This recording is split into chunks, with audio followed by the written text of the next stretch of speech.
एक गांव में एक बहुत ही सम्मानित और बूढ़े आदमी की मृत्यु हो गई।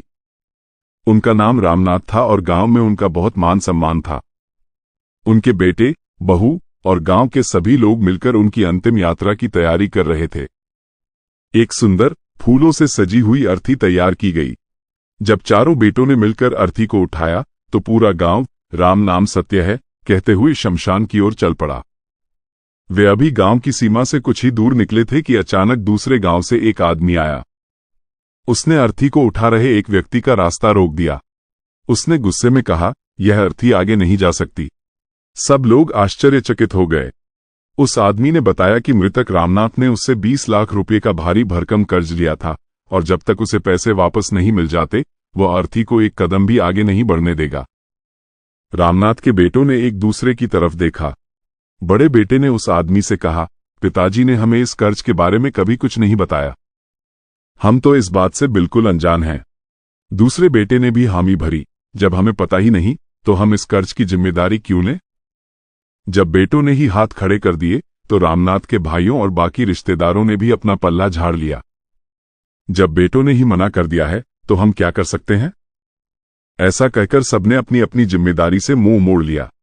शमशान यात्रा में शामिल हर कोई शर्मिंदा था, लेकिन कोई भी आगे आकर पैसे देने को तैयार नहीं हुआ। अर्थी वहीं रुक गई और गांव वालों के चेहरे पर निराशा छा गई। ये खबर गांव में घर घर फैल गई और आखिरकार रामनाथ की इकलौती बेटी राधा तक पहुंची। राधा का विवाह दूसरे गांव में हुआ था। जैसे ही उसे ये खबर मिली वो एक पल भी नहीं रुकी। बिना कुछ सोचे समझे वह अपने घर से सारे गहने, जेवर और कीमती सामान समेटकर उस जगह पहुंच गई। उसने उस अजनबी के सामने गहनों का ढेर रखते हुए कहा, भाई साहब, ये सारे गहने और सामान आप ले लीजिए। ये मेरे पिताजी की निशानी है।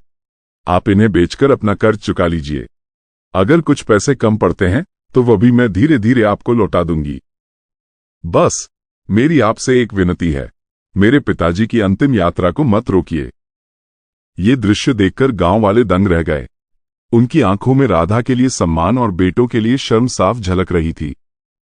तभी वह अजनबी आदमी मुस्कुराया और बोला, दरअसल मुझे कोई कर्ज नहीं लेना था। मैंने ही आपके पिताजी से 20 लाख रुपए उधार लिए थे, जिन्हें मैं आज लौटाने आया हूं। फिर उसने आगे कहा, मैं ये पता लगाना चाहता था कि उनके असली वारिस कौन हैं। मैंने यह नाटक इसलिए रचा ताकि मुझे पता चल सके कि कौन उनके धन का हकदार है और कौन उनके सम्मान का।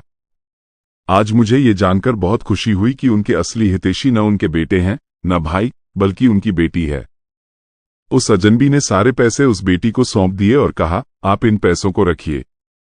ये आपके पिताजी की कमाई है और आप ही इनकी असली हकदार हैं। इस घटना ने बेटों, भाइयों और बाकी रिश्तेदारों के सिर शर्म से झुका दिए। सबने यह महसूस किया कि अक्सर हम पैसों को ही सब कुछ मान लेते हैं, लेकिन असली दौलत तो हमारे रिश्तों और सम्मान में छिपी होती है। ये कहानी हमें सिखाती है कि बेटियां अपने माता पिता को ही अपनी दौलत मानती हैं, जबकि बाकी लोग अक्सर उनकी दौलत को अपना मानते हैं। कहानी को अंत तक सुनने के लिए बहुत धन्यवाद।